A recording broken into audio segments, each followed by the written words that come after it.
1장에서 7장은 성벽 세우는 이야기, 8장, 9장, 10장은 공동체 세우는 이야기. 먼저 뭘로 세웠대요? 말씀 듣는 일. 예, 말씀이 공동체를 세워요. 말씀이. 그러니까 그들이 나팔절에 모였어요. 정월이니까 모여서 뭐 해야 돼요? 비를 내려주세요. 뭐 풍년을 주세요. 근데 그들이 에스라에게 율법책을 가져오소서 하고 이제 그러죠. 갖고 왔어요. 율법책을 읽으려고 쫙 폈어. 그때 사람들이 쫙 일어나요. 율법책을 먼저 읽은 것이 아니라 하나님을 송축해요. 그러니까 어떻게 해요?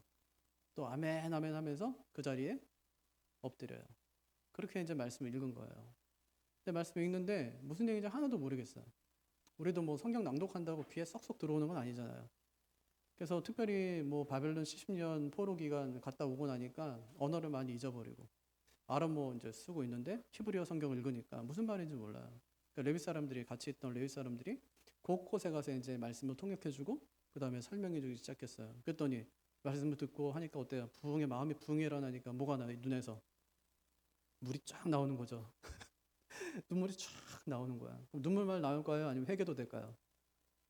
회개도 되는 거예요. 두 번째, 회개하기 시작했어요. 네. 그러니까 회개는 뭐죠? 끊어내는 거예요. 자르는 거. 여태까지의 죄악을 탁 잘라요. 그리고 어떻게 해요? 다시는 내가 돌아서지 아니하리라. 후회해서 멈추는 거예요. 그러면 가룟 유다. 후회했어요. 그 다음 뉘우쳤어요. 그 다음 뭐 어떻게 해야 돼요? 돌이켜. 그러면 베드로. 네, 돌이키는 거예요. 뉘우치고 돌이키는 거. 근데 이게 내 힘으로 돼야 안 돼요? 잘 안 돼요. 회개해봤어요? 아까도 우리 회개했잖아요. 다시는 이제 이웃을 사랑하고 뭐 하는데 제가 다시는 죄지지 않겠습니다. 매주마다 하거든요. 근데 이제 돌아서면 또 죄짓고 돌아서면 죄짓고 계속 반복하는 거예요. 이거는 내 힘으로 안 되는 것 같아요. 회개가 되는 방법이 지난주에 나왔죠. 어떻게 하면 된대요? 하나님이 누구신지 알면 저절로 회개돼요. 하나님 누구신데요? 거룩하십니다. 만약에 하나님 앞에 섰다 그러면 회개가 막 저절로 되는 거예요. 욥처럼. 욥이 자기 정당성을 계속 변호하죠. 1장부터 38장, 37장까지 변호하다가 38장, 39장, 40장, 41장, 42장 하나님 만나고 난 다음에 어떻게 돼요? 입이 꾹 다물어져. 자, 이거 죄 가운데 회개하나이다. 드디어 이제 회개가 입에서 터져 나오는 거예요. 누구 만나서? 하나님 만나서. 하나님 만나면 저절로 회개되고 또 하나 하나님의 인도하심을 경험하면 그러면 이제 또 회개가 되는 거예요. 그러니까 오늘까지 하나님이 우리를 인도하셨죠. 근데도 막 불평하잖아요. 그때 어느 순간 깨닫는 거예요. 오늘까지 하나님께서 인도하셨는데 하고 깨닫는 순간에 하나님 잘못했습니다 하는 것이 저절로 나와요. 이렇게 하나님 누구신지 알고 그 다음에 하나님 인도하심을 알게 되면 회개하는데 진짜 중요하고 그 다음에 그러면 저절로 결단하게 돼요. 어떻게 해요? 하나님 뜻대로 내가 살겠습니다. 드디어 이제 말씀으로 공동체 세우고 기도로 공동체 세우는데 진짜 중요한 거 어떻게 공동체가 세워지냐? 순종으로 세워진다. 순종으로. 오늘 말씀이 그 순종에 관한 이야기예요. 결심하고 말씀과 기도 열심히 해도 진짜 중요한 건 뭐냐면 삶으로 살아내지 않으면 공동체는 세워지지 않는다 하는 것이니까 그들이 이제 순종했다는 이야기가 나오는데 자, 9장 마지막 절 한번 보세요. 9장 마지막 절. 그들이 이제 어떤 결단을 하는지 보세요. 자, 38절. 같이 한번 읽어볼까요? 우리가 이 모든 일로 말미암아 이제 견고한 언약을 세워 기록하고 우리의 방백들과 레위 사람들과 제사장들이 다 임봉하나이다. 그러니까 죄를 딱 고백하고 난 다음에 그들이 했던 일이 뭐냐면 결심문을 작성하는 거예요. 이렇게 하겠습니다. 이렇게 하겠습니다. 결심문을 작성하고 사인한 다음에 레위 사람들, 뭐 귀족들, 뭐 이 제사장들 이런 사람들에게 갖다 줬어요. 그 임봉한 걸 그걸 다 마치 타임캡슐처럼 임봉했어요. 다 붙여놨어요. 절대 어떤 일이 있어도 이것은 우리가 반드시 지키겠습니다. 하고 했는데 그들이 쓴 결심문이 궁금해요? 안 궁금해요? 하나도 안 궁금하죠. 왜냐하면 그거 알면 해야 되니까. 근데 결심문의 문제를 우리한테 알려주는 거 어디서? 10장에서. 어떤 사람들이 누가 그 결심문을 작성했고 어떤 내용인지를 알려주는 것이 오늘 말씀이다. 이제 그런 겁니다. 중요한 건 뭐냐면 결심한 게 중요한 것이 아니라 지키는 것이 중요하다. 조나단 에드워즈가요, 진짜 경건한 사람이에요. 근데 그분이 20살에 주님의 은혜를 깊이 깨닫고 난 다음에 70가지의 결심문을 작성해요. 근데 그 결심문을 작성하기 전에 그 서문에 앞에다가 맨 문장 앞에다가 이것을 먼저 적었어요. 내가 하나님의 도우심이 없이는 아무것도 할 수 없음을 알기에 나는 그분께 겸손히 간구한다. 그분의 은혜로 이 결심들을 지킬 수 있게 해 주시기를. 그것이 그분의 뜻에 합당한 것이기를. 그리스도를 위하여. 왜 이 문장 적었을까요? 아무리 결심이 단단해도 내 힘으로는 지킬 수 없기 때문에. 하나님이 지키게 해주지 않으면 나는 지킬 수 없는 연약한 사람임을 내가 알기 때문에 하나님 도와주세요. 은혜로 함께 해주세요. 하고 먼저 그것을 적은 것입니다. 오늘 말씀 똑같아요. 어떤 결심했고 누가 했는지 먼저 볼까요? 1절 말씀 한번 같이 한번 읽어보죠.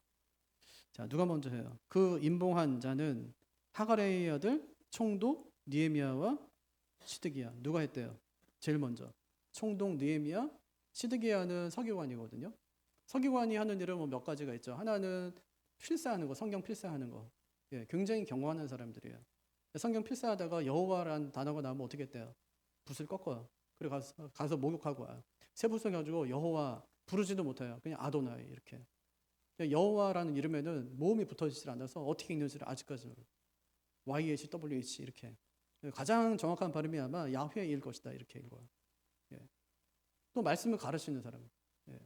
그러니까 총독하고 서기관, 그 다음에 뒤에 보니까 종교계를 대표하는 사제들, 또 보니까 공동체의 교사 역할을 하던 레위 사람들, 또 그 뒤에는 예루살렘 재건에 앞장섰던 평신도 리더들, 이런 사람들이 이미 쭉 나왔어요. 몇 명이냐면 84명. 이들이 결심문을 작성한 겁니다 지금. 그리고 그 약속을 반드시 지키겠다고 결심문에 임봉한 사람들이에요. 그걸 봤단 말이에요 지금. 앞에서 지금 그 사람들이 그걸 하는 것을 백성들이 앉아가지고 다 봤어요. 그럼 어떤 마음이 들까요? 지도자들이 지금 하나님 앞에서 결심하는 그 내용들을 보면서 이 밑에 있던 백성들이 마음이 뜨거워졌겠죠. 그래서 그 밑에 있던 사람들도 그 지도자들처럼 자신의 삶을 바꾸겠다고 결심하는 겁니다. 그때 결심한 사람들이 28절이에요. 28절 어떤 사람들이 했는지 한번 같이 보죠. 그 남은 백성과 제사장들과 레위 사람들과 문지기들과 노래하는 자들과 유디님 사람들과 및 이방 사람과 절교하고 하나님의 율법을 준행하는 모든 자와 그들의 아내와 그들의 자녀들 곧 지식과 총명이 있는 자들은 그러니까 그 남은 백성은 그게 이제 그리고 남은 자들은 이래요. 이 앞에서 이제 84명이 앞에서 먼저 결단했잖아요. 그리고 남은 자들은 여기 있는 사람 다예요. 이들 보니까 평범한 농부, 성전 문지기들, 노래하는 사람들, 또 성전 봉사자들 그런 사람들이 있었어요. 또 이런 사람들만 있는 것이 아니라 그들의 아내들, 그리고 총명이 있는 그들의 자녀들, 그러니까 살이 분별할 수 있는 자녀들이 있었단 말이에요. 그러니까 아내, 여인과 그다음에 아이들까지 전부 합해가지고 지금 뭘 하고 있는 거예요 지금? 하나님과 언약을 맺고 있는 거예요. 하나님과 언약을 맺고 있어요. 근데 보통 각오가 아니에요. 29절에 보니까 하나님 제가요 이 언약을 세우는데 만약에 제가 이 언약을 어기잖아요? 그러면 이 율법에 나오는 모든 저주를 제가 다 받겠습니다. 이런 각오로 지금 언약을 세우고 있는 것입니다. 얼마나 놀라운 일이에요. 그럼 어떤 언약을 세운 건가요? 어떤 약속을 했대요? 그 첫 번째가 이방인과 결혼하지 않겠다는 거예요. 30절 한번 읽어보죠. 같이요. 우리의 딸들을 이 땅 백성에게 주지 아니하고 우리의 아들들을 위하여 그들의 딸들을 데려오지 아니하며 뭐 하겠다는 거예요 지금? 내 딸 이방인한테 안 주고 그다음에 이방에서 며느리 안 데려오고. 왜 그렇죠? 신명기 7장에 보면 그가 내 아들을 유혹하여 그가 여호와를 떠나고 다른 신들을 섬기게 함으로. 뭐 때문에 그렇대요? 네 자식 때문이야 이렇게 얘기해요. 이게 순혈주의가 아니에요.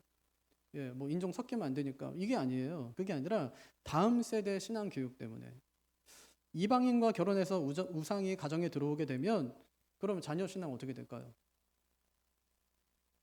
사사기에 보니까 사사기는 여호수아 이제 죽고 나서 이제 사사들이 막 등장해가지고 이제 통치하던 시기잖아요. 한 300년쯤 돼요 그 시기가.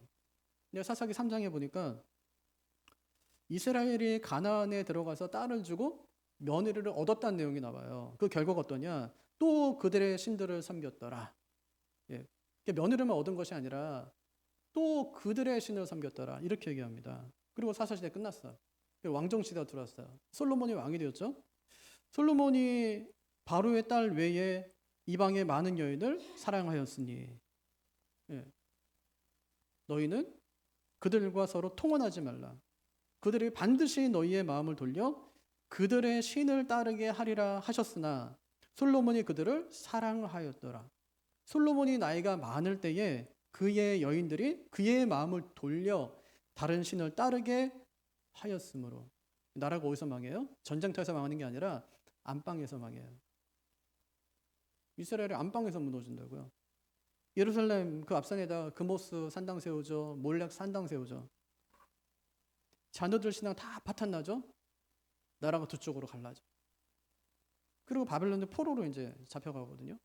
포로에서 귀환한 다음에 에스라 9장에 보니까 이게 느헤미야보다 약 10년 정도 앞선 일인데, 에스라가 이제 예루살렘에 도착하자마자 방백들이 와서, 이 귀족들이 와서 보고를 하는데, 그들의 딸을 맞이하여 아내와 며느리로 삼아, 그러니까 귀족들이 어떻게 했대요? 이방의 그 딸들을 며느리로 삼고 자기 딸을 이방에 이제 시집 보내고, 거룩한 자손이 이 땅 백성들과 서로 섞이게 해야 돼. 지금 섞인 거야 막. 방백들과 고관들이 이 죄에 더욱 으뜸이 되었다 하는지라. 앞장서서 그 일을 했다는 거예요, 지도자들이. 이 말을 듣고 에스라가 어떻게 하죠? 옷과 겉옷을 찢고 머리털과 수염을 밀고가 아니라 뜯어요. 수염 막 뜯는다고. 너무 괴로워가지고 머리털을 막 뜯는다고 잡아 뜯어요. 이거는 여자들이 싸울 때 하는 건데 막 잡아 뜯어. 얼마나 원통하면 막 잡아 뜯는 거예요. 그리고 저녁 제사 때까지 그대로 앉아 있었다. 느헤미야 때는 어땠을까요?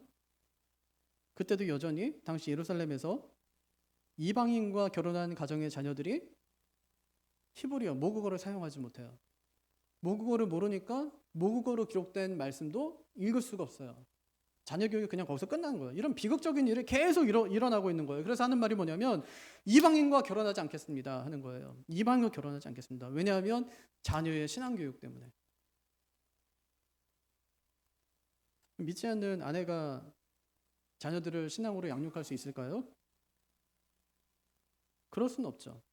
그래서 그들이 이방인과 결혼하지 않겠습니다 라고 해요. 우리 어떻게 해야 돼요?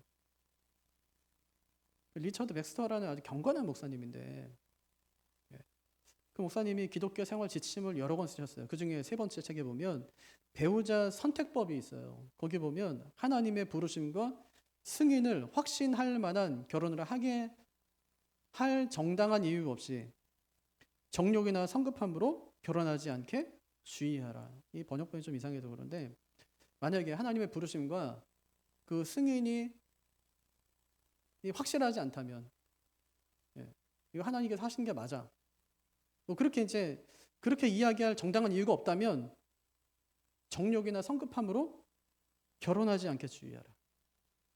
이거 물릴 수가 없으니까.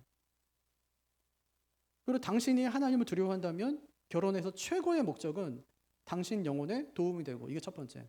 당신 영혼에 도움이 되고, 두 번째, 당신이 천국 가는 길을 인도해 줄 배우자를 찾는 것이다. 이게 두 번째. 바울은 배우자 어디서 만나래요? 주 안에서. 왜 그래요? 말라기가 이는 경건한 자손을 얻고자 함이라. 경건한 자손을 얻고자 함이라. 그렇게 하겠다는 결심이 그들의 첫 번째 결심. 두 번째는 안식일과 안식년을 지키겠다는 거예요. 31절 한번 볼까요? 혹시 이 땅 백성이 안식일에 물품이나 온갖 곡물을 가져다가 팔려고 할지라도 우리가 안식일이나 성일에는 그들에게서 사지 않겠고, 일곱째 해마다 땅을 쉬게 하고 모든 빚을 탕감하리라 하였고. 안식일은 뭐 한 날이에요? 쉬는 날. 창세기 2장 보면 하나님이 그가 하시던 일을 일곱째 날에 마치시니. 언제 마치셨어요? 일곱째 날에. 뭐를? 창조하는 일을. 언제 마쳤다고요? 일곱째 날에. 일곱째 날에 일하셨네. 하나님께서 일곱째 날에도 일하셨어요. 뭐 하신 거예요? 안식을 만드셨어요. 안식. 일곱째 날 하신 일은 뭐냐면 안식을 만드신 거예요. 우리한테 안식을 만드셨어요. 그날 안식을. 그날을 어떻게 지키랍니까? 아무 일도 하지 말라. 왜냐하면 하나님이 쉬라고 만든 날이기 때문에. 십계명은 느헤미야보다 약 1000년 앞선 계명이에요. 1000년 전에. 그때는 이스라엘은 뭐하고 살았을까요? 농사 지었겠죠. 뭐 목축했겠죠. 그때는 어떻게 해요? 내가 쉬면 다 쉬어요. 우리 집 사람들 다 쉬고 그다음에 종들도 다 쉬고 내가 쉬면 돼요. 1000년이 지났어요. 이제 포로에서 해방되어 돌아왔어요. 그랬더니 이제 예루살렘 주변에 이방 상인들이 엄청 많은 거예요. 그래서 안식일마다 성문이 시장이 되는 거예요. 시장 판이 막 열리는 거예요. 그러니까 이게 쉬면서도 먹을 것 얻을 수 있는 그런 시대가 되었다는 말이에요. 안식일 일하지 말래요. 일하지 않아요. 근데 가면은 다 많아. 그래서 막 사와. 하나님 뭐 일하지 말라고 그랬지 뭐 사지 말라고는 안 했잖아. 이러면서 이제 그때부터 막 사기 시작하는 거야. 뭐 우리한테만 뭐 주신 계명이니까 이방인들은 무슨 상관이 있습니까? 아무 상관이 없어요. 이래도. 그러니까 그들이 일해가지고 팔아야 되는데 뭐 이스라엘 사람은 다 사는 거예요 그냥. 포로 전에도 마찬가지인데 이사야서 58장에 보면 안식이라 막 물건을 사러 다녀요. 그래서 이사야가 그걸 지적하는 거예요. 물건 사는 거 멈추고 하나님 안에서 즐거움을 누리라 이렇게 얘기합니다. 니에미아 백성들이 그렇게 하겠대요. 안식일에 물건 사지 않겠습니다. 그렇게 하겠다는 거예요. 그리고 안식일의 원래 취지인 온 백성이 함께 쉬면서 하나님을 기쁘시게 해드리겠습니다 하는 겁니다. 이것이 우리의 주일이에요. 주일에 뭐 해야 되냐? 대교류문답 117문에 보면은 주일에 해야 될 일을 이렇게 말합니다. 온종일 쉬는 것.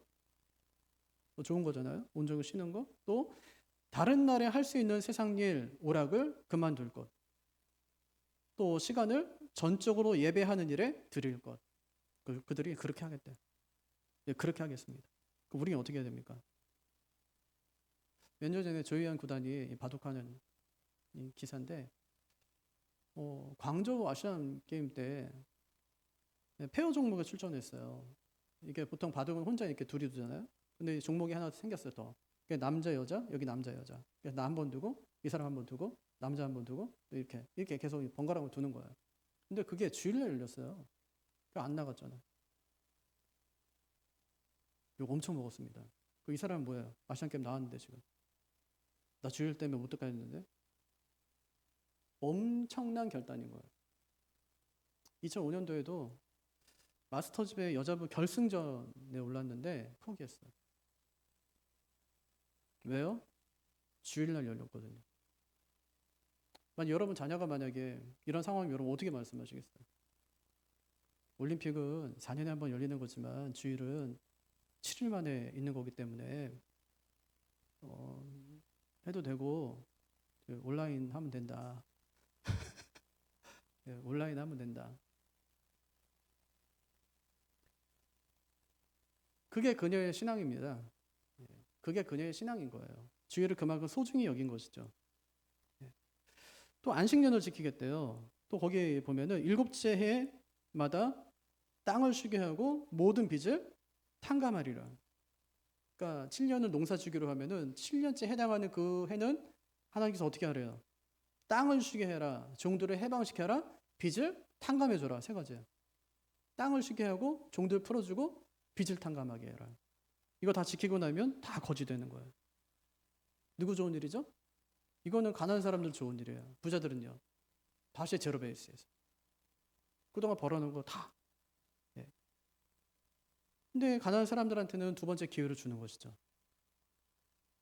잘 유지됐을까요? 7년 되면 다시 이제 또 시작하고 또 다시 시작해야 되는데 여러분 같으면 하겠어요, 그거? 여태까지 내가 뼈 빠지게 이래가지고 이제 6년 동안 죽을 힘을 다해갖고 이랬는데 겨우 집 한 채 이제 말아나고 이제 했는데 하나님께서 어떻게 하라고 하냐면 빚 탕감해주고 그다음 네 종 풀어주고 하나님께서 땅을 쉬게 하고 뭐 직장 다니지 말고 이렇게 하라는 거예요. 그거 하겠습니까? 그거 못하지. 안식년이 제정되고 사사시대, 왕정시대 약 800년에서 900년을 지나면서 단 한 번도 안식년을 지켰다는 기록이 단 한 줄도 성경에 나오질 않아요. 한 줄도 없어요. 하나님께서 안식년 제정하시면서 내가 했잖아. 그 만나 먹일 때랑 똑같아요. 안식일에는 너희 거두러 가지 마. 그 전날 내가 2배 줄게. 안식년 마찬가지. 그렇게 내가 너한테 해줄 거야. 말씀을 신뢰하지 않는 거죠. 하루는 괜찮겠어요. 굶어도. 근데 1년은 안 될 것 같아요. 그동안 벌어둔 돈이 다 없어지고 사라지고 또 얻었던 땅도 다 돌려줘야 돼요. 역대기는 뭐라고 하냐면 그들이 땅의 안식을 무시했고 그 결과 포로기 70년 동안 땅이 안식을 누렸다 이렇게 합니다. 900년 동안 쉬지 않던 땅을 하나님께서 70년 동안 계속 쉬게 하신 거예요. 그동안 쉬지 않았던 걸 하나님께서. 그러니까 유다 백성들이 또 총독과 귀족들이 또 부자들이 안식년을 지키겠다고 하는 것은 대단한 일이에요. 그거 하겠다는 거예요. 그들이 땅을 쉬게 하고 모든 빚을 내가 다 탕감해 주겠다고 이야기하는 겁니다. 그들이 누군데요? 5장에서 엄청난 폭리를 취했던 사람들이거든요. 아니 성벽 지으러 오래요. 왔어. 그랬더니 그때 흉년이죠. 일단 빚도 엄청 많아요. 거기다 세금도 많이 내야 되는 거예요. 그러니까 빚을 갖다 엄청 땡겨서 막 세금 내고 또 은으로 내야 되기 때문에 환전해야 되고 은을 가진 사람들은 귀족밖에 없고 그 사람들에게 있는 것을 다 바쳐가면서 했는데 다시는 빚을 갚지 못하는 상황이 됐는데 여기까지 끌려와가지고 지금 일도 못하는 상황에서 제 성벽만 짓고 있으니까 얼마나 마음이 힘들었어요.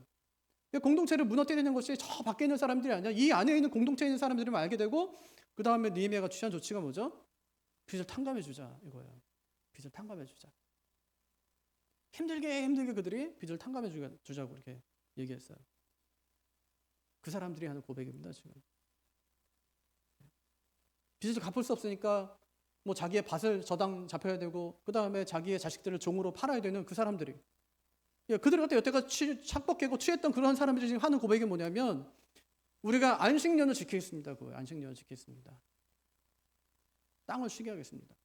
종들을 돌려보내겠습니다. 빚을 탕감해 주겠습니다. 엄청난 결단을 지금 하고 있는 것입니다. 지금 왜 이런 결단을 하게 되는 거죠? 이거 안에서 우리 조상들이 포로로 끌려갔으니까 우리는 반복하지 않으려면 이거 하겠다는 거예요. 너무 뻔하죠. 하나님 말씀대로 살지 않아서 이렇게 된 거 우리가 깨닫게 되었으니까 우리는 하나님 말씀대로 살겠습니다. 그럼 우리는 어떻게 해야 되죠? 우리도 하나님 말씀대로 살아야죠.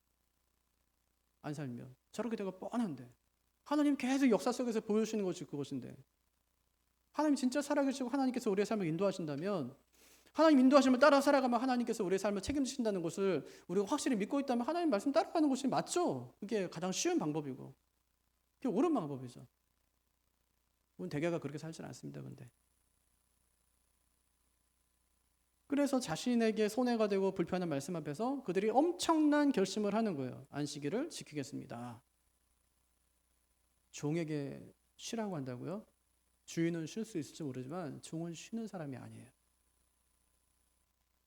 하나님께서 그들에게 명령을 주실 때 종까지 쉬게 해라.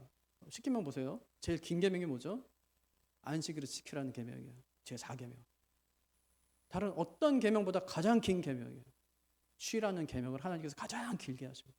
너만 쉬면 안 된다는 거예요. 모두가 쉬어야지. 쉬면서 하나님이 예배하라는 말이에요. 그거 하겠대요. 멈추겠대요. 일상을 멈추겠대요. 하나님 앞에서 멈추겠대요. 하나님만 즐거워하겠대요. 그날은. 그것이 그들의 한 주간의 시작이었어요. 그걸로 한 주간을 시작하는 거예요.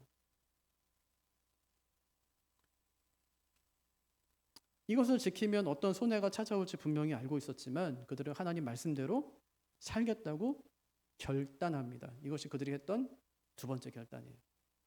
안식일, 안식년 지키겠습니다. 세 번째, 성전세를 바치겠대요. 성전세, 32절을 볼까요? 우리가 또 스스로 규례를 정하기를 해마다 각기 세겔의 3분의 1을 수납하여 하나님의 전을 위하여 쓰게 하되. 출애굽기 30장에 보면 이 성전세는 인구 조사할 때 내는 걸로 돼 있어요. 얼마 내냐? 반세겔, 세겔의 절반, 반세겔 내려요. 근데 왜 인구 조사할 때 왜 하나님이 돈을 내게 했을까? 인구 조사가 위험한 거기 때문에. 하나님께서 인구 조사를 하고 한 것이 없어요, 별로. 성경에도 찾아보면 구약에 한 3번 정도밖에 나오질 않아요. 다윗이 인구 조사했다 어떻게 되죠? 그 결과로 7만 명이 죽어요. 인구 조사는 위험한 거란 말이에요. 왜 위험하냐? 이스라엘이 누구 건데요? 하나님 거. 근데 세다 보면 누구 거 같아요? 내 거 같은 거예요. 왜 세려요? 세는 데는 이유가 있어요. 하나는 우리 군사가 몇 명 정도 될까? 세금을 얼마쯤 거칠까? 두 가지예요. 그럼 힘을 자랑할 수 있고 돈을 자랑할 수 있죠. 맞네. 이렇게 히스기야처럼. 아직도 국가 우리 약해 보이지? 국간에 보면 엄청난 막 보물 찾고 열어 보여주고 막 그렇게 하죠. 그것처럼 위험하단 말이에요. 그래서 이 위험을 방지하기 위해서 속전을 내게 하셨어요. 속전. 이건 목숨값인데 목숨값을 내는 거예요. 인구조사하는데 저요 몇 년에 태어났고 제가 뭐 남자고 뭐 이렇게 하는데 돈을 내. 속전을 이렇게 내요. 이 속전을 내는 이유가 뭐죠? 저요 하나님 거예요. 이런 징표로 내는 거예요. 저 하나님 거예요. 그러니까 인구조사 할 때 냈으니까 인구조사 몇 번 했다고요? 몇 번 안 했어요. 그러니까 어떤 사람은 인구조사 평생 안 한 사람도 있고 어떤 사람은 해봐야 한 번이에요. 딱 한 번 속전 내는 거예요, 그냥. 그것도 성전 뭐 반세겔 정도 내는 거니까 그게 큰 돈은 아니에요. 느헤미야가 어떻게 하냐면 해마다 내겠대, 해마다. 예, 이 속전을 해마다 내겠대. 왜 해마다 내죠? 해마다 뭘 확인하는 거예요? 나는 하나님 겁니다. 이거를 해마다 확인하는 거예요. 저 하나님 겁니다. 우리 하나님 겁니다. 이렇게 해요. 원래 성전세는 이스라엘 백성들이 내질 않았어요. 누가 냈냐? 다 저기 페르시아의 왕들이 내죠. 다리오 왕이 내줘요. 성전 지으러 간다니까 내 돈 갖고 줘. 이렇게 해요. 돈이 많으니까 내 돈 갖고 줘. 그 다음에 재물 있잖아요. 제사에 쓸 수송아지, 어린 양, 밀, 소금, 포도주, 기름을 날마다 공급하라. 이렇게 해버려요. 그냥 날마다 공급하래. 다 대줬어요. 그냥 제사 드릴 거지. 그 후에 아닥사스다 왕이 되었을 때도 마찬가지. 예. 페르시아 왕실이 예배 비용을 여태까지 다 대준 거예요. 근데 어느 날 끊었겠죠. 끊겼죠. 그게. 끊겼으니까 이제 어떻게 해야 되는 겁니까? 지원이 끊겼어. 어떻게 해야 돼요? 진설병이 없어져요. 상번제가 멈춘다고요. 속죄제가 더 이상 드려지질 않아요. 예배가 멈춘 겁니다. 그래서 뭐라고 하냐면 우리가 또 스스로 규례를 정하기를. 성전세를 낮춰요. 2분의 1에서 3분의 1로. 이 정도면 누구나 낼 수 있어요. 부담 없는 돈. 네. 모든 사람이 매년 성전세를 내게 한 것입니다. 어디에 썼을까요? 내서 33절 같이 읽어보죠. 곧 진설병과 항상 드리는 소제와 항상 드리는 번제와 안식일과 초하루와 정한절기에 쓸 것과 성물과 이스라엘을 위하는 속죄제와 우리 하나님의 전에 모든 일을 위하여 쓰게 하였고, 그러니까 쉽게 얘기하면 성전 운영비. 출애굽기 30장에서도 성전세 목적이 나오는데 너는 이스라엘 자손에게서 속전을 취하여 회막 봉사에 쓰라 이렇게 얘기했어요. 딱 정해져 있어. 회막 봉사에 쓰라. 여러분 우리가 헌금하면 어떻어요? 제가 다 가져요? 아니면은 같이 써요? 다 같이 쓰면서 안 쓰는 것처럼. 예, 다 같이 써요. 근데 어떤 사람들은 목사가 다 가져가는 줄 알아요. 구경도 못해 진짜. 예, 자기 가져간 사람은 특별한 사람들이지. 예, 보통의 교회들은 구경도 못한다고요. 그럼 헌금 내면 어떻습니까? 우리 점심 먹고 수련회 가고 뭐 애들 교육하고 선교하고 교육자들 살해주고 뭐 건물 유지하고 이런 데 쓰는 거죠. 한 사람이 다 내면 우리 안 내도 돼요. 진짜 우리 아닥사스다 왕 이런 사람처럼 뭐 다리오 왕 이런 사람처럼 엄청 돈이 많다. 내가 뭐 이재용이다. 이제 우리 교회 헌금하지 마세요. 제가 다 할 테니까. 할 수 있죠. 예. 그럼 안 내도 돼. 근데 그게 안 되니까 모두가 내는 거예요. 얼마 내요? 낼 수 있는 만큼. 그게 3분의 1 세겔이에요. 낼 수 있는 만큼. 예, 그냥 내가 낼 수 있는 만큼이에요. 중요한 거는 모두가 함께 냈다는 거죠. 예. 아이고 지금 뭐 저기 페르시아에서 지금 지원 다 끊겼으니까 엄청나게 돈 많이 왔었는데 그거 하려면은 좀 많이 내야 된다 이러면서 이게 아니라 모두가 함께 하는 것이 중요하고 그다음에 적은 것이라도 함께 하는 것이 중요하다. 예. 왜 모두가 함께 하죠? 내 성전이니까. 예. 내 교회니까. 그래서 모른 척하지 않는 것입니다. 그렇게 했다는 거예요. 성전세 제가 내겠습니다. 성전세 내겠습니다. 했어요. 네 번째, 이번에는 모두가 성전 나무꾼임을 자청해요. 예, 다 성전 나무꾼이라 자기가. 34절 한번 읽어보죠. 또 우리 제사장들과 레위 사람들과 백성들이 제비 뽑아 각기 종족대로 해마다 정한 시기에 나무를 우리 하나님의 전에 바쳐 율법에 기록한 대로 우리 하나님 여호와의 제단에 사르게 하고. 나무가 왜 필요하죠? 제단에 불이 꺼지면 안 되니까. 제단에 불을 지킨 사람이 누구예요? 그게 사무엘이에요. 제단에 불을 지킨 사람, 불씨를 지키는 사람이에요. 불씨가 꺼지면 안 돼요. 불씨가 꺼졌다는 얘기는 없어요. 예, 뭐 다른 불을 사용해가지고 뭐 벌 받은 얘기는 있지만 그렇게 철저하게 관리를 했단 말이에요. 예, 철저하게 관리한 거예요. 그게 이제 하나님께 제사를 드리고 예배해야 되기 때문에 그러는데, 근데 원래 그 일은 누가 했죠? 그건 기브온 사람들이 했죠. 예, 여호수아가 가나안에 들어갔을 때 그때 이제 여호수아가 너무 이제 하나님 너무 두려우니까 화친을 맺으러 왔다가 멀리서 온 것처럼 속였다가 나중에 이제 들통나게 되고 그다음 벌을 받잖아요. 그 사람들이 벌을 받는데 그 벌이 뭐예요? 일생 동안 너의 자손의 자손까지 전부 뭐 하는 거예요? 성전에서 봉사하는 일을 하는 거예요. 물 깃는 일, 그다음에 나무 이 패는 일, 요거 2개 하는 겁니다. 평생 물 깃고 나무 패는 일을 몇 년 한 거예요, 지금. 1000년을 한 거예요, 이 사람들이. 근데 문제는 뭐냐면 사람이 줄었네. 요즘 애들이 없죠. 기본 사람들이, 느디님 사람들이 줄었어요. 많이 사람이 줄었어요. 그러니까 지금 뭐 이 사람들 가지고는 이 일이 지금 되질 않는 겁니다, 지금. 에스라 2장에 보면 그때 에스라와 함께 왔던 사람들이 42,360명이거든요. 근데 느디님 사람들, 솔로몬의 신하들을 합쳐봐야 뭐 396명인가밖에 되질 않아요. 이 사람들이 뭐 4만 명 넘는 사람도 기존에 또 있었을 거 아니에요? 이 사람들이 함께 예배하는데 섬기려고 하면 이게 뭐 감당이 안 돼요. 또 나무나 뭐 아니면은 뭐 패면 되겠어요. 근데 나무가 없어요. 이 사람은 무슨 나무가 있습니다. 다 돌산인데. 그래서 그들이 했던 얘기가 뭐냐면 우리가 함께 하겠다는 말이에요. 우리가 함께 하겠습니다. 각 종족마다 정해진 시기에 나무를 우리가 바치겠습니다. 모든 가문이 돌아가면서 제단의 불을 우리가 맡겠습니다. 한 것입니다. 그동안에는 남이 다 해준 일이죠. 근데 그 사람들이 없으니까 이제 어떻게 해야 돼요? 내가 해야죠. 네. 엄마는 뭐 하는 사람이에요? 엄마가 빨리 죽으면 넌 어떻게 하니? 그랬더니 제가 그랬어요. 그럼 밥은 누가 해줘? 제가 초등학교 때 엄마 빨리 죽으면 굉장히 서운해하시더라고요. 네. 엄마가 뭐 밥 해준 사람이야 이러시더라고요. 네. 그건 아니지만 어쨌든지 해주는 사람 맞잖아요. 그럼 만약에 엄마가 없으면 뭐 어떡하지? 그럼 밥은 진짜 누가 해주지? 그럼 누가 해야 돼요? 우리가 해야지. 남이 해줄 때는 몰랐어요. 그 일이 얼마나 중요한 일인지, 얼마나 힘들고 고된 일인지 몰랐다고요. 근데 그 사람이 없어지니까 어때요? 그 일을 내가 해야 되니까. 작은 일부터 큰 일까지 내가 다 해야 되니까. 근데 보니까 가끔 뭐 사람이 비는 것도 괜찮은 것 같아요. 누군가는 또 그 일을 하면서 교회에 대한 소속감을 더 갖게 되니까. 여러분 교회 선녀예요? 아니면 나무꾼이에요? 우리 교회 보니까 남자들 다 선녀고 여자들은 나무꾼 같아요. 네, 어제도 성경학교 왔는데 다 선녀처럼 입고 와가지고 다 나무꾼처럼 일하다가 가더라고요. 남자들은 누가 봐도 나무꾼처럼 생겼는데 선녀처럼 어떻게 하면 이 자리를 빨리 벗어날까 뭐 이런 기회만 엿보는 것 같아요. 집사, 장로, 권사 보세요. 선녀예요? 아니면 나무꾼이에요? 나무꾼이지. 교회 나무꾼.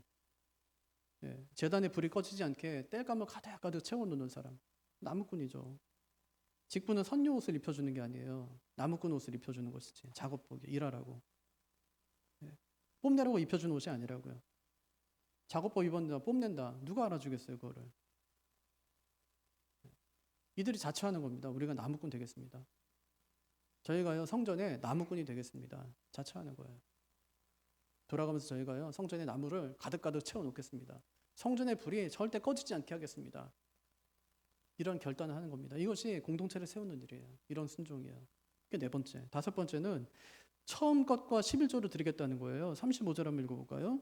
해마다 우리 토지 소산의 만물과 각종 과목의 첫 열매를 여호와의 전에 드리기로 하였고, 이거 하나님이 광야에서 하신 명령. 몇 년 된 명령이라고요? 1000년.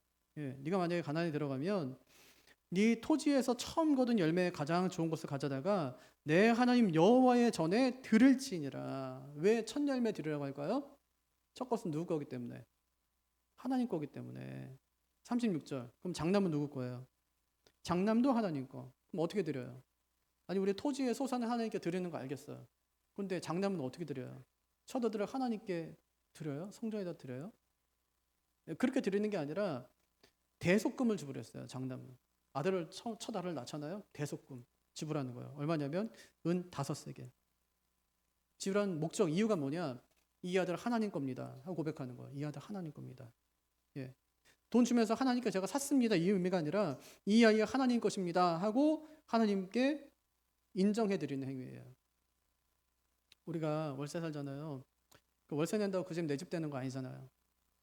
우리 월세 내는 건 뭐예요? 이 집 내 집 아닙니다. 당신 집입니다 하는 것을 계속 확인한 거예요. 매달마다. 예, 월세 내는 거거든요. 하나님께도 마찬가지. 예, 대속금을 내는 건 바로 그런 의미예요. 이 아이요 하나님 겁니다 하고요. 제 거 아닙니다. 하나님 겁니다. 이렇게. 우리 자식 누구 자식이에요? 내 자식이에요? 아니면 하나님 자식이에요? 그럼 하나님이 기뻐하시는 대로 키워야 돼요? 아니면 내가 기뻐하는 대로 키워야 돼요? 하나님 기뻐하는 게 뭔데요? 하나님 잘 섬기고 믿는 건데 그건 안 해. 예. 나한테 기쁨이 돼야지. 자꾸 화가 나요. 왜? 자꾸 교회 오고 내가 계속 교회만 있으려고 그래요. 화가 나 막. 너 할 일 없어? 막 이러는데 이게 할 일인데. 우리 예수님 그랬잖아요. 성전에 머물러 있었어. 그랬더니 예수님이 엄마 따라서 가지도 않아요. 엄마가 놀라가지고 이제 첫 번째 유월절이잖아요. 예수님이 가신. 다 돌아왔어. 너 왜 여기 있어? 그랬더니 내가 뭐 내 아버지 집에 있는데 왜 뭐가 어떠냐 이렇게 얘기하죠. 네. 하나님 자식으로 잘 키워야죠. 내가 없어도 이 자식이 하나님 자식으로 잘 살아갈 수 있도록 키워야죠. 그게 부모 책임이지.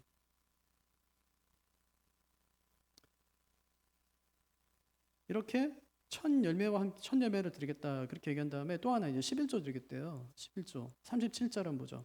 중간에 보세요. 또 우리 산물에 여기 한번 보죠. 또 우리 산물의 11조를 레위 사람들에게 주리라 하였나니 이 레위 사람들은 우리의 모든 성읍에서 산물의 11조를 받는 자임이며 11조 얘기인데 농사지었어. 상추를 심었는데 11조 드리려고 하면은 그러면은 이게 입으로 하나하나 세 갖고 이제 9장 세고 한 장 떼고 또 9장 세고 한 장 떼고 이런 식으로 11조를 드려야 되나요? 이게 뭐 아주 정확한 11조예요? 그게 아니라 이스라엘의 수 개념에서 하나, 이 1은 장자를 가리켜요. 첫 것, 만물 이것을 가리킨다고요. 그러니까 11조는 열의 하나를 드리는 것이 아니라 열의 첫 것을 드리는 거예요. 첫 것이 뭔데요? 전부. 장자는 뭐예요? 전부예요, 그냥. 네, 전부. 애굽에서 이제 출애굽해서 나올 때 10가지 재앙 이제 막 일으키고 나오잖아요. 마지막 재앙이 뭐예요? 장자의 죽음. 그 장자가 딱 죽으니까 이스라엘 망해요, 그냥. 그 애굽이 망해요. 장자가 죽는 순간에 이제 바로도 끝. 이제 이게 전부를 상징하고 있기 때문에 그냥 다 끝나는 거예요. 애굽 전체가 무너져 버렸어요. 그러니까 10분의 1을 드린다는 것, 11조 드린다는 것은 10분의 1은 하나님 거, 나머지는 내 거 이게 아니라 첫 것을 드림으로 전부가 하나님의 것임을 고백하는 겁니다. 이렇게 고백하는 사람은 나머지 9을 쓰면서도 이것도 주님의 뜻대로 쓰겠습니다 하면서 사용할 수 있게 되는 것이죠. 그러니까 35절의 첫 열매나 이 37절의 11조나 같은 거예요. 원리가 같아요. 예. 첫 열매는 밭에서 처음 난 거. 장자는요. 태에서 처음 태어난 거. 처음 난 거. 11조는 소출해서 처음 뗀 거. 셋 다 뭐예요? 하나님 거. 하나님 거라는 거예요. 이 고백이죠. 해서 뭐 하래요? 제 1, 11조인데 레위 사람에게 주는 겁니다. 왜 레위 사람한테 줬을까요? 그들은 분깃이 없어요. 기업이 없다고. 하나님께서 가나안을 쪼개서 줄 때 레위 사람들은 주지를 않았어요. 그럼 뭐 어떻게 하래요? 각 지파에 속해 살아가라는 거야. 이만큼은 여기다 여기 살아, 여기 살아, 너 여기 살아. 그 안에다가 뭐 밭도 주질 않아요. 그냥 저 이제 이 성에서 떨어져 저쪽 있잖아요. 저쪽 못 쓰는 그 땅. 거기서 그냥 뭐 소 좀 기르고 뭐 양 좀 기르고 이런 정도로 살아가게 하는 거예요. 그 평소에는 뭐 했냐? 이스라엘 남자들이 1년에 3번은 이 성전에 와서 하나님께서 제사를 드리게 해요. 나머지는 어떻게 하죠? 1년 내내 그냥 그냥 살아가는 거예요. 그 레위 사람들이 역할이 뭐였는데요? 그 에스라가 막 말씀을 선포하니까 각 사람들에게 막 가갖고 한 일이 뭐예요? 막 말씀을 풀어 설명해주고 막 가르치고 하는 일을 하는 거예요. 그럼 각 지파에 속해서 그들이 했던 일이 뭘까요? 영적인 중심을 잡는 일이에요. 그를 하려면 자기 기업 가지고는 안 돼요.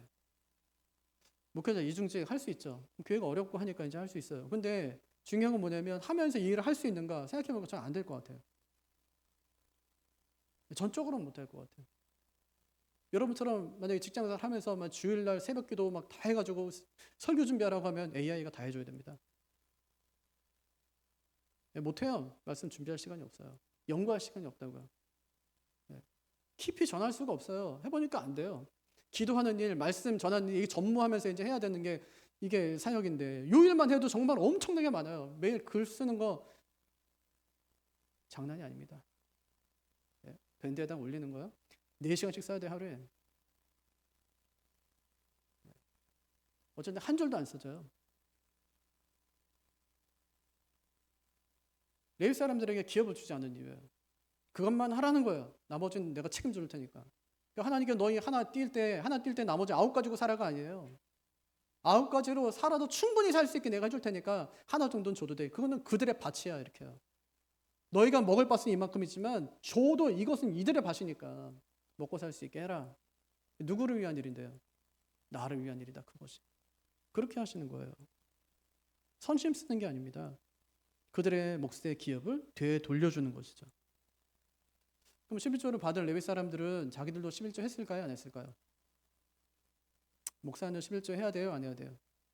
제가 만약에 11조 안 하는데 어떻게 될까요? 나가라고 하겠지. 목사님 11조도 안 하고 목사님이 말이야 이러면서요. 네? 38절.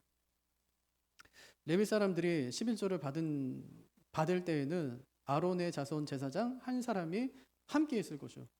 레위 사람들은 그 11조의 10분의 1을 가져다가 우리 하나님의 전 곳간의 여러 방에 두되 레위 사람이 11조를 내요. 11조를 받은 사람이 11조를 낸다고요. 왜 내게 했을까요? 신명기 14장 23절. 내 하나님 여호와 경외하기를 항상 배울 것이니라. 11조 하면 복받아. 말라기에 나오는 말씀이기도 하죠. 그런데 그게 아니에요. 그게 아니라 내 하나님 여호와 경외하기를 항상 배울 것이니라. 그게 11조 하는 이유예요. 헌금하면서 하나님을 배워요. 11조 드리면서 하나님이 누구신지를 경험한다고 그 안에서. 그럼 레위인들이 바친 11조는 어떻게 했을까요? 내가 내고 내가 써요? 아니요. 우리 하나님의 전 곳간의 여러 방에 두라. 여기 누가 있는데요? 누가 머무는 곳인지 한번 보세요. 누구 위에 드리는지. 39절 시작. 곧 이스라엘 자손과 레위 자손이 거제로 드린 곡식과 새 포도주와 기름을 가져다가 성소의 그릇들을 두는 골방, 곧 섬기는 제사장들과 문지기들과 노래하는 자들이 있는 골방에 둘 것이라. 그리하면 우리가 우리 하나님의 전을 버려두지 아니하리라. 누가 있었어요? 거기 지금 보니까 제사장들, 노래하는 자들, 문지기들. 그러니까 백성들이 11조를 드려요. 누구 위해서? 레위 사람들. 레위 사람들이 11조를 드려요. 누구 위해서? 제사장들, 문지기들, 노래하는 자들. 성전 봉사하는 사람들을 위해서. 이 사람들은 작을 거네요. 한데 숫자가. 레위 사람들 많겠죠. 더 많은 사람이 백성이겠죠. 백성들이 레위 사람들 먹여 살리고 레위 사람들이 또 제사장들을 먹여 살리는 거예요. 함께 살게 하셨어요. 하나님께서 그렇게. 이처럼 하나님께서 이처럼 이스라엘 모든 백성들이 11조 하겠대요. 그럼 11조 하라고 하신 하나님은 11조 했냐? 하나님이 11조를 해요. 11조가 뭔데요? 첫 것, 자신의 모든 것. 하나님의 첫 것은 누군데요? 예수님. 그리스도가 하나님의 11조예요. 그리스도를 주신다고 우리한테. 말씀을 정리하겠습니다. 39절 마지막 문장 한번 보세요. 그리하여 우리가 우리 하나님의 전을 어떻게 한대요? 버려두지 아니하리라. 어떻게 지켰대요? 첫째는 뭐 하겠대요? 이방 사람과 결혼하지 않겠습니다. 가정을 지키겠다는 말이에요. 내 자녀들 꼭 신앙으로 지키겠습니다. 두 번째, 안식년 지키겠습니다. 이거 진짜 어려운 결단인데 그거 하겠습니다. 제가 하나님을 철저히 신뢰하지 않으면 이건 안 되는 일이에요. 포기해야 돼. 그냥 여태까지 벌어놓은 수입들 이거 제가 다시 환원하겠습니다. 하나님께로 다시 시작하겠습니다. 왜냐하면 시작할 수 있는 이유가 뭐예요? 하나님을 신뢰하기 때문에. 할 수 있습니다. 하나님 신뢰하기 때문에. 세 번째, 성전세 내겠습니다. 성전세. 성전 운영하는 거 이거 남의 일처럼 제가 방관하지는 않겠습니다. 네 번째, 뭐가 되겠대요? 성전 나무꾼이 되겠습니다. 성전에서 제가 일하는 사람 되겠습니다. 나머지는요. 제가 첫 열매 11조 하나님께 드리겠습니다. 이렇게. 이건 다른 사람들을 위한 거거든요. 하겠습니다. 결단합니다. 이 약속 지켰을까? 이제 11장, 12장, 13장 3장 지나가면 안 지켜요. 결심은 항상 결심일 뿐. 안식일에 장사합니다. 11조 안 드려요. 그래서 레위 사람이 다 자기 밭으로 돌아가. 먹고 살 게 없으니까. 이방 여인과 결혼합니다. 그렇게 태어난 자식들이 유단말을 못해요. 이게 불과 3장. 그러니까 느헤미야가 페르시아에 잠깐 방문해서 돌아오는 그 시기. 이게 몇 년 걸렸다고는 얘기하지 않지만 거의 1년에서 2년 사이에 벌어진 일이에요. 왜 이런 일이 벌어질까? 이유는 딱 하나예요. 결심은 했지만 인도하심은 받지 못한 거예요. 그래서 조나단 에드워즈가 처음에 결심문을 작성하기 전에 하나님 이거 제 힘으로 못합니다. 하나님의 은혜로 인도하심으로 할 수 있으니까 하나님 도와주십시오. 근데 느헤미야 10장엔 욕이 없어요. 우리가 우리가. 전부 다 우리가요. 우리가.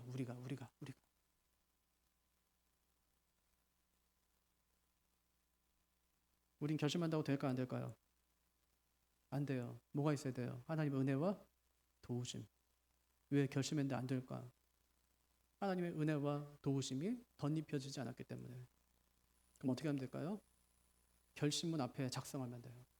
하나님의 은혜와 도우심이 필요합니다. 그 힘으로 할 수 있는 거예요. 공동체가 세워지는 비결이 어디 있습니까? 말씀과 기도와 순종. 여기에 하나님의 은혜가 덧입혀져야 돼. 네. 그렇게 든든히 세워져 가는 우리 교회 공동체, 또 여러분의 가정의 공동체 되시기를 주님의 이름으로 축복합니다.